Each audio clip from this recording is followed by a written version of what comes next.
huge favor. It's for the 12th. Is it okay? It's for your birthday.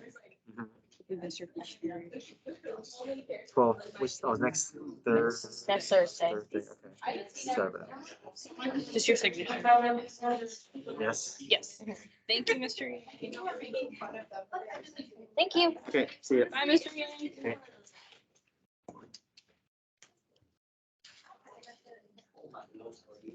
Okay, so the big idea that we're working through on page 12 is understanding that if I can get the bases to match, I can remove them and just focus my attention on solving the exponents equation.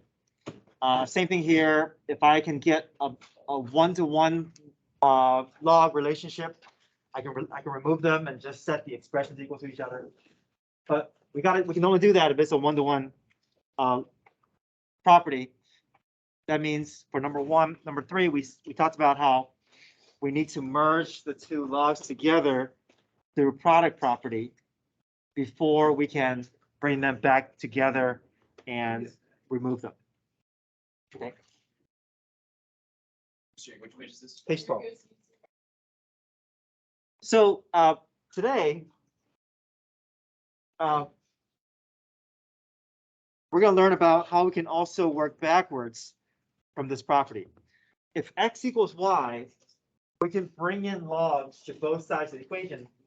And the question that that some people may be thinking is, why do we bring back logs? It feels like a more complicated procedure. If it's already x equals y, then why bring logs in?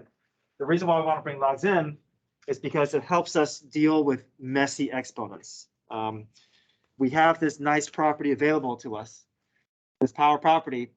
It doesn't seem like much, but being able to bring the exponent down gives us a lot of flexibility to solve equations that otherwise would be just more difficult, more cumbersome to deal with. So this property that we're working with is we can introduce logs into the problem and still maintain balance. And the reason why we do that is we're dealing with exponents that are not easily solvable otherwise. Okay, so let's look at number 4 here. 4 to the x equals 1.5. Right. The idea here is I want to solve for x, but x is stuck in that exponent region. I mean, I can go through, guess and check and try to figure out what x is, but what we do is we take the log of both sides. Okay. If I take the log of both sides, log base 10,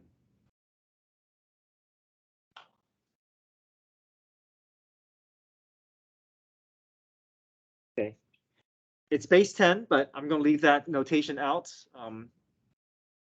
This is what you're going to see in your calculator. Log of 4 to the x is equal to log of to 1.5. Now, why do we want to do this? We can now do something that otherwise we can't do. We can bring the exponent down. Okay, so power property says if I have a log expression, I can bring the exponent, make it come down freely here. So once that x comes down in front, we have x times log of 4 is equal to log of 1.5. And now I can solve for x by doing what? Dividing, yep, just dividing log 4 over to the right side. And just make our calculator do this for us because our calculator has log base 10.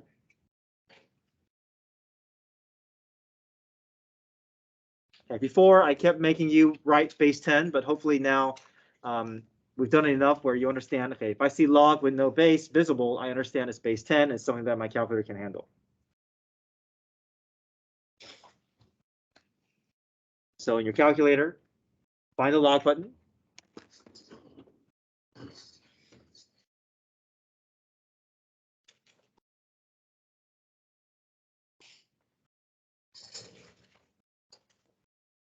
The log button is near the top left-hand corner of your calculator, and you're gonna have to tap it twice. The first time is ln. If you tap it a second time, it'll take you to log. So just hit that button twice.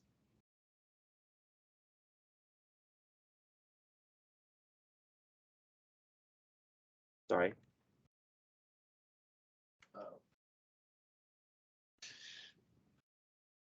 n over d, and I want to do log of 1.5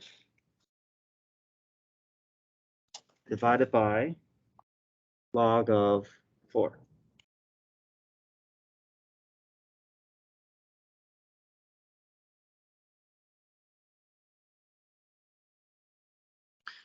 .292.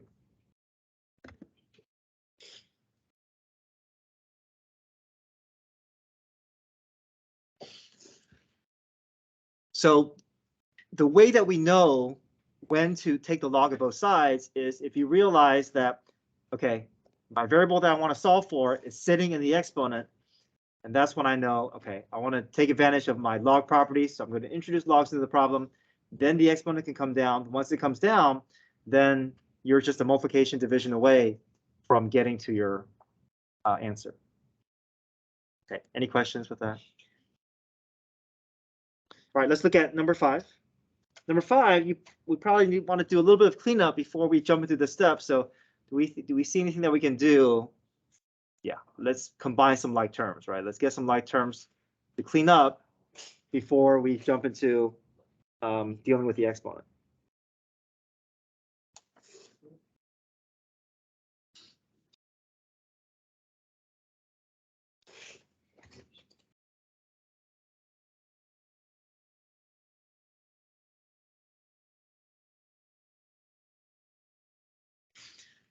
Okay, it feels like we could do the step of taking logs of both sides, but there's something else that we can do to make this a little bit cleaner. Yeah, let's get this e to the 2x as minimal as possible. We are going to take log of both sides, but if we can merge anything together, we want to take advantage of it. So let's go ahead and move that 3.2.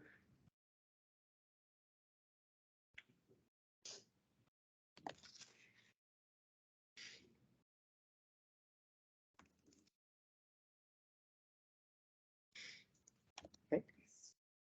So I have e to the 2x is equal to 4.5.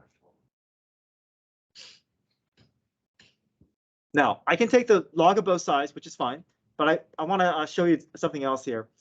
This is e, right? So e and natural log are basically inverses of each other, which is log base e. And the property is that if I have log base e of a to the x, when I get the basis and value to match, I can, if I get the base of the log and base of the exponential function to match, I can just bring the exponent down and all this goes away. So we can take log of both sides, but I want to have us take the natural log of both sides. I also want us to get used to the fact that natural log and e are just inverses of each other. Anytime I see natural log of e, I know that's just 1, and this 2x is free to come down in front. Not next week, but the week after, Thursday after next week. Last unit.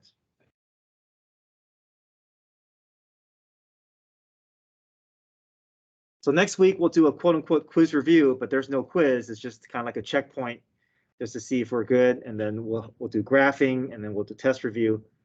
So next week, no assessment. Week after, next Thursday after next.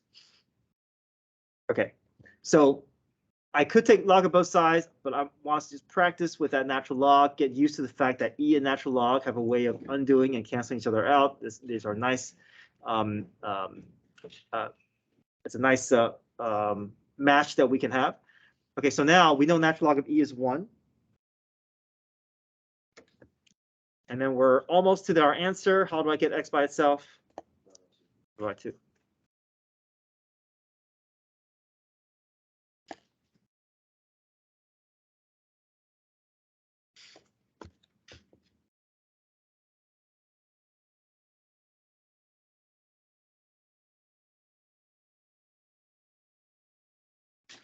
Natural log of 4.5, all over 2. 0.75. 752.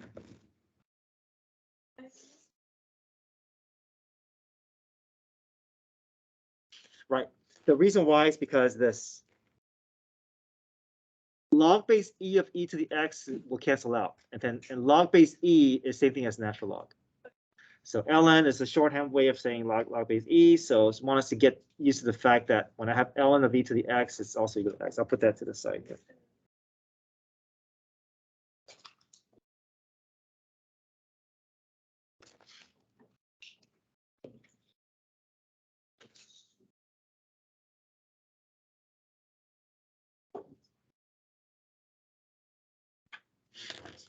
Okay, did you guys get this as well? 0.752?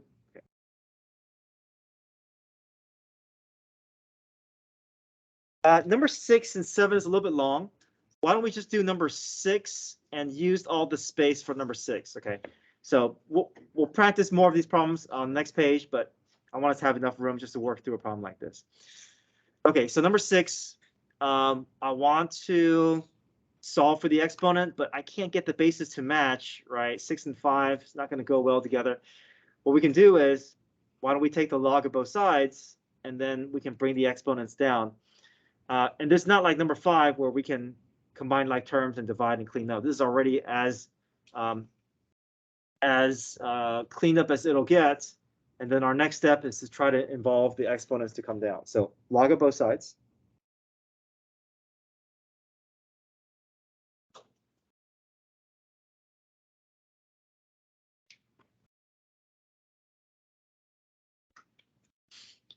Okay, bring the exponents down. Now careful, the exponents, when it comes down, protect it with a set of parentheses.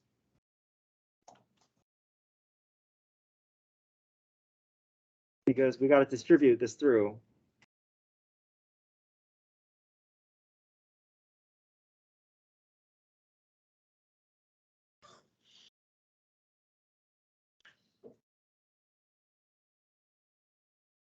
Okay, I'm going to distribute this through, combine like terms, get all the x together. It's going to feel a little messy here, but in the end, if we get x by itself, we can just enter all the mess on the right side. So I'm going to distribute this through here.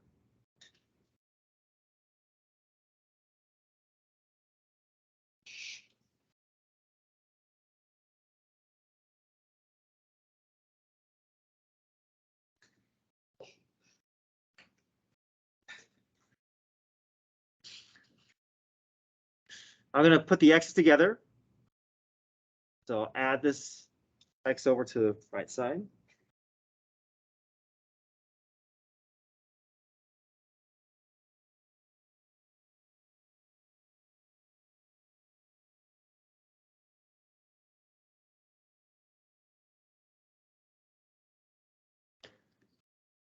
We're solving for x, so we can factor the x out.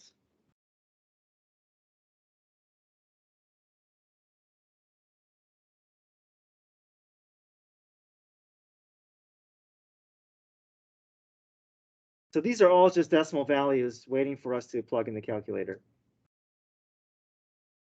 So then to solve for x, we just divide the parentheses over.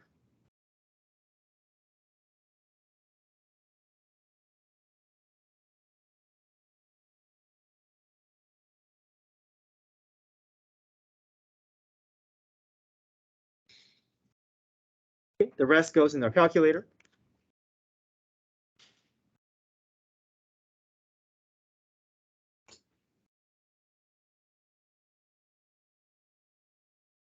Make sure you close your parentheses.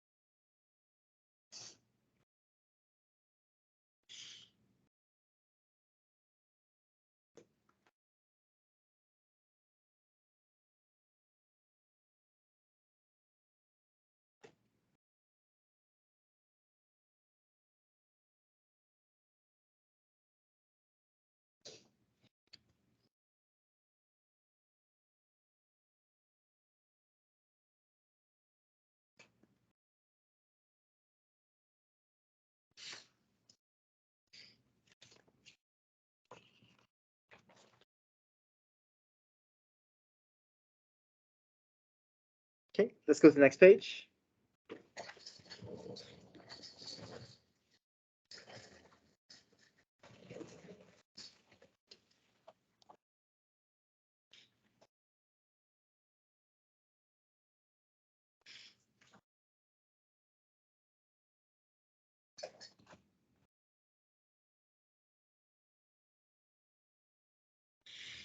Okay, number 8, we're going to bring back factoring here.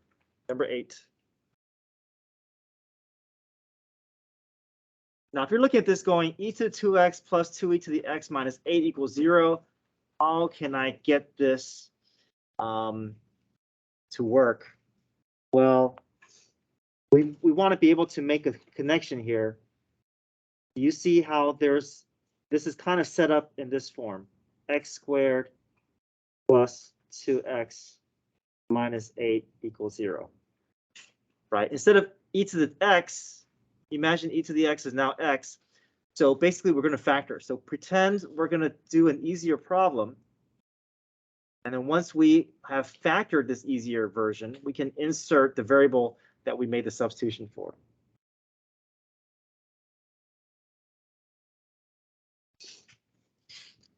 Okay, so let's factor this easier, quote unquote, easier problem.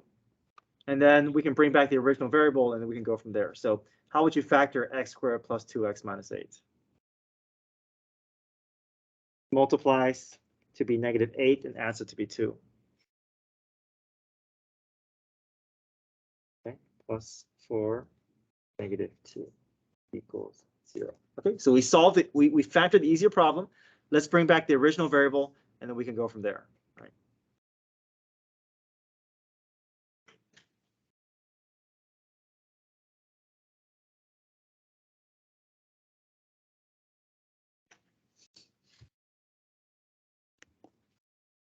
So all I did was I substituted my original variable back.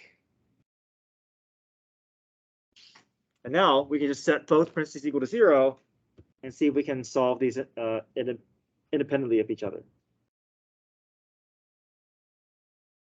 Sorry, e to the x.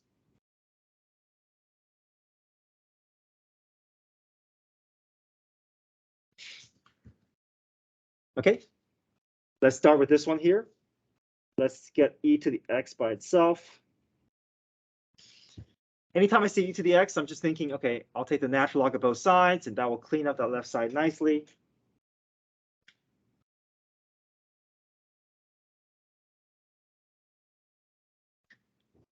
Okay, something that I want to remind us is we cannot take the natural log or log of a negative number. Natural log or log does not take in a negative number. It's like a number raised to what value can give me a negative number. We can never have a positive number raised to an exponent that will give us negative. So whenever you see natural log or log of a negative number, you know that this is undefined. No solution here. Not at least for this side.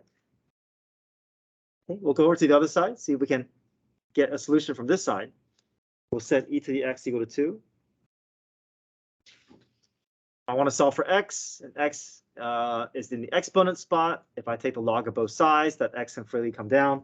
So I'll take the natural log of both sides because e is involved. The x is now free to come down because this is a log expression. We know natural log of e is just itself. It's just matching up and canceling each other out. So the x comes down, natural log of e goes away, and now the right side is our answer, natural log of 2. It's just some decimal value we can keep in exact form.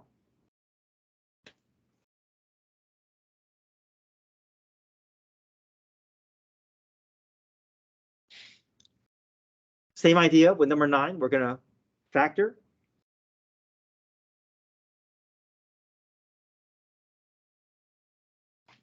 Get everything over to one side.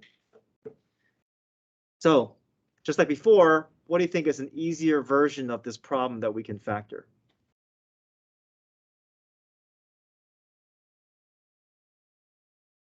For x squared plus 8x minus 5, right? All I did was I replaced e to the x with x, and now this feels more familiar, right? Why don't we factor this, and then we can bring back e, and then we can go from there. Okay, so I like to go through star method here. Multiplies to be negative 20, adds it to be 8, 4 and 4. So two numbers that multiplies to be negative 20 and adds it to be 8. I'm thinking about 10 and 2, right? 10 times negative 2 is negative 20. 10 minus 2 is 8. Reduce 10 over 4. Reduce to be 5 halves. Negative 2 over 4 is 1 half.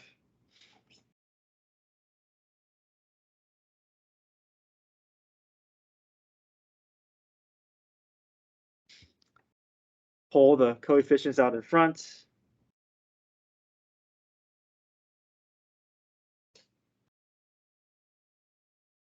Once I have it in factored form, I'm ready to go. I can bring back my original variable. My original is not x, but e to the x.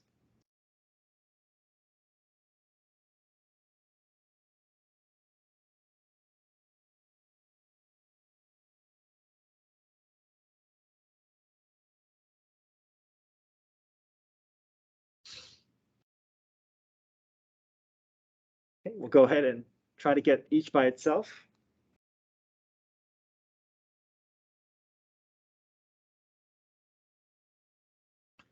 E to the x equals negative 5 halves. If I take the natural log of both sides, I'm going to run into an issue just like how I did before. I can't take the natural log or log of both sides if there's a negative involved, so no solution here. However, I should have a better luck on this side here. 2e to the x minus 1 equals 0. E to the x equals 1 half. Okay, so this should work. Take the natural log of both sides.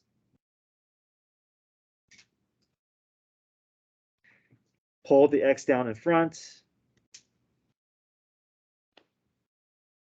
Natural log of e, we know it's just 1.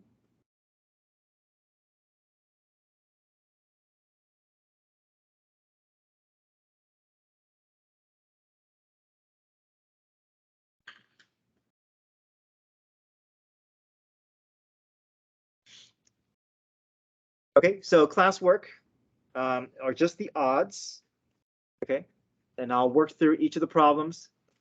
Tomorrow I have to proctor an AP exam, so you guys will finish off the rest of page 13 as well as page 11 for tomorrow. That's your classwork for tomorrow. So nothing new tomorrow. You're just getting some additional practice from what we've done.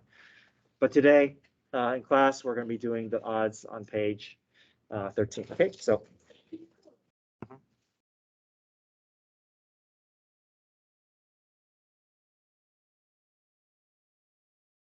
So as you guys start working through them, I will also as well. And we can check our answers as you go through each. We'll check your steps.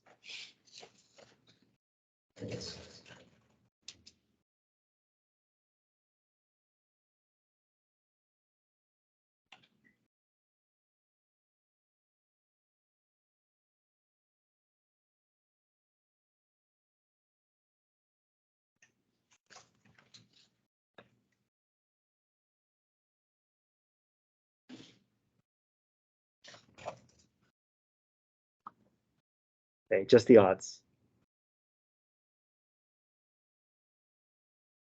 Okay, I will say for number 1, we should be able to get the basis to match. We may not have to go through the whole log experience if we can get the basis to somehow match with each other.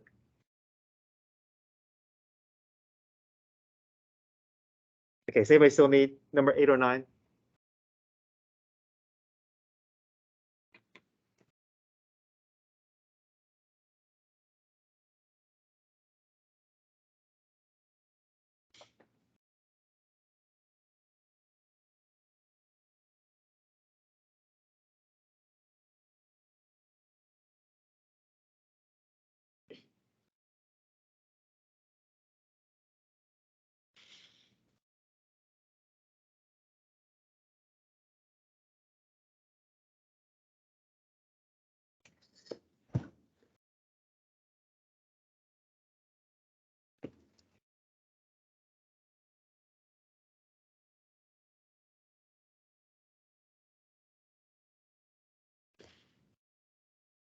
I got the basis to match for number 1. And just focus my attention on working from the working with the exponents.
Okay. Any steps along the way, if you need me to clarify, don't hesitate to ask.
No?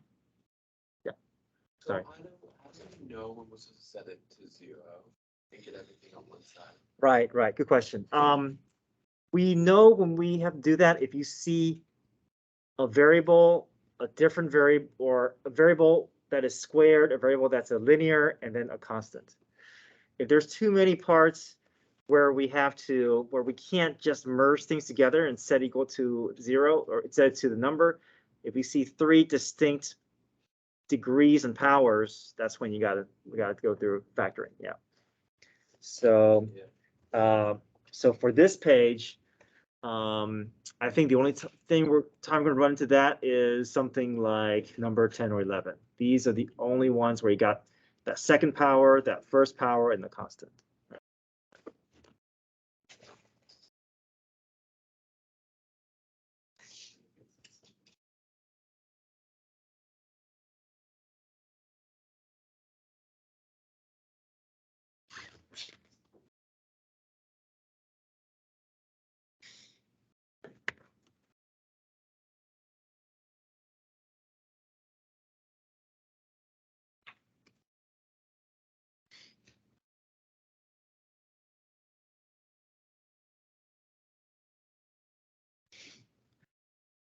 Eventually, we have to involve logs with number 7, but we want to do everything to clean things up, right? Combine like terms, get my coefficients out of the way, get that e to be as cleanly by itself as possible, and then we can deal with natural logs.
So number 9 doesn't quite look like number 1, right? Number 1, you can actually play with the bases to get it to match. With 9 and 2, we're kind of stuck not being able to get the bases to match. We can't quite cancel it out.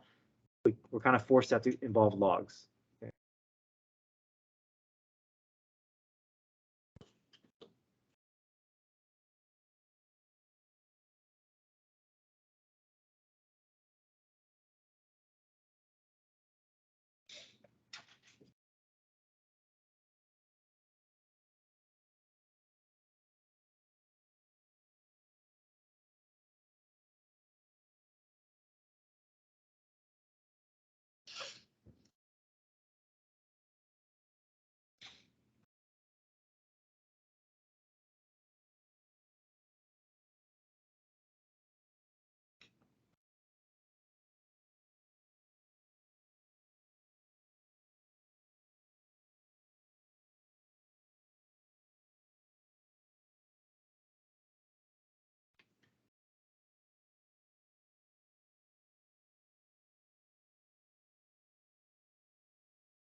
GCF, factor out the x.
Okay, does anybody still need to look at number 9?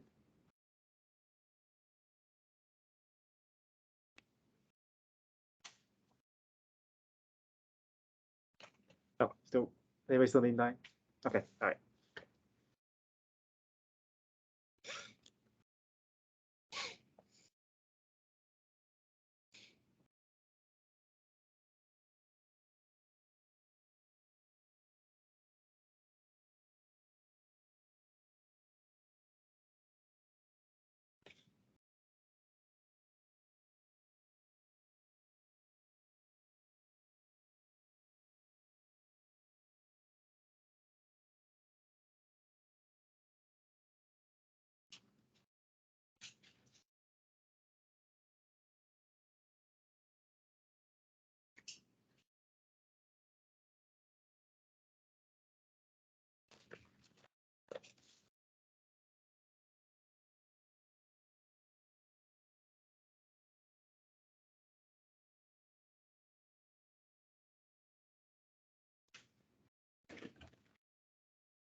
8x, not 2x.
Okay, give you guys another few minutes.